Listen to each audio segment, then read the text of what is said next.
বছরখানেক আগে দুর্নীতির অভিযোগে রাজ্যপাটার সিংহাসন সবই গিয়েছিল তাঁর। জেল থেকে ফেরার পর তার ভবিষ্যৎ নিয়ে হয়তো সন্দিহান ছিলেন তিনি নিজেও। তবে সব জল্পনার অবসান ঘটিয়ে বিধানসভায় বালু ফিরছেন প্রায় স্বমহিমায়। এখনই হয়তো মন্ত্রিত্বের মুকুট বা সিংহাসন ফিরে পাচ্ছেন না তিনি, কিন্তু তাই বলে বিধানসভায় তার মর্যাদা কমছে না একটু, বরং রীতিমতন সম্মান জানিয়ে বিধানসভার আগামী বাজেট অধিবেশনে তার বসার আসন স্থির হয়েছে বিধানসভার মুখ্য সচেতক নির্মল ঘোষের ঠিক পাশেই। অর্থাৎ মন্ত্রী না থাকলেও বিধানসভায় তার স্থান থাকছে ট্রেজারিতেই। সদ্য রেশন দুর্নীতি মামলায় জামিন পেয়েছেন প্রাক্তন বনমন্ত্রী জ্যোতিপ্রিয় মল্লিক। ইতিমধ্যেই তার জামিনের প্রয়োজনীয় কাগজপত্র বিধানসভায় দাখিল করছেন এই প্রাক্তন মন্ত্রী। তারপর এদিন অর্থাৎ শুক্রবার রাজ্য বিধানসভায় সরস্বতী বন্দনায় যোগ দিতে এসে বিধানসভার স্পিকার বিমান বন্দ্যোপাধ্যায় জানিয়ে দিলেন এবার বাজেট অধিবেশনে উপস্থিত থাকছেন তিনি, অর্থাৎ জ্যোতিপ্রিয় মল্লিক। তবে অবশ্যই মন্ত্রী হিসেবে নয়, এবার তিনি থাকবেন একজন সাধারণ বিধায়ক হিসেবে। তৃণমূল কংগ্রেস পরিষদীয় দল ইতিমধ্যেই তাঁর বাজেট অধিবেশনে বসার জন্য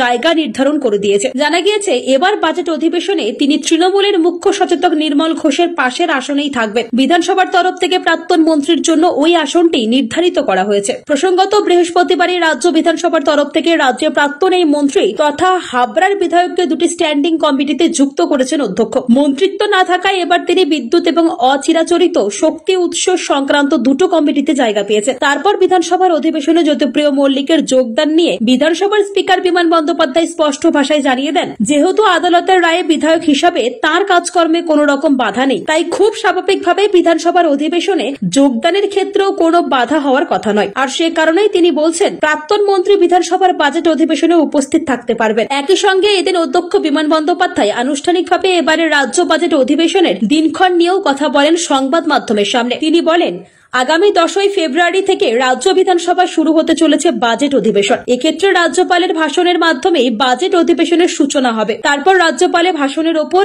একদিন আলোচনার জন্য সময় থাকছে। আগামী 12ই ফেব্রুয়ারি রাজ্য বিধানসভায় বাজেট পেশ করা হবে। অধ্যক্ষ জানিয়েছেন বাজেট অধিবেশন এবার দুভাগে ভাগ করা হবে। প্রথম দফায় 10 দিনের জন্য অধিবেশন চলবে, তারপর কিছুদিনের বিরতি। ওই বিরতির পর আবার রাজ্য বিধানসভায় দফাওয়ারি বাজেট অনুষ্ঠিত হবে। এদিন অধ্যক্ষ জানিয়ে দিয়েছেন বাজেট অধিবেশনের প্রথম দফা চলবে 10 থেকে 19 ফেব্রুয়ারি পর্যন্ত। উল্লেখযোগ্য বিষয় হল মুখ্যমন্ত্রী মমতা বন্দ্যোপাধ্যায় সবুজ সংকেত পাওয়ার পরে এবারের বাজেট অধিবেশনে উপস্থিত থাকার জন্য আমন্ত্রণ জানিয়ে এদিনই চিঠি পাঠানো হয় রাজ্যের রাজ্যপাল সিবি আনন্দ বোসকে। ব্যুরো রিপোর্ট, আজ বাংলা।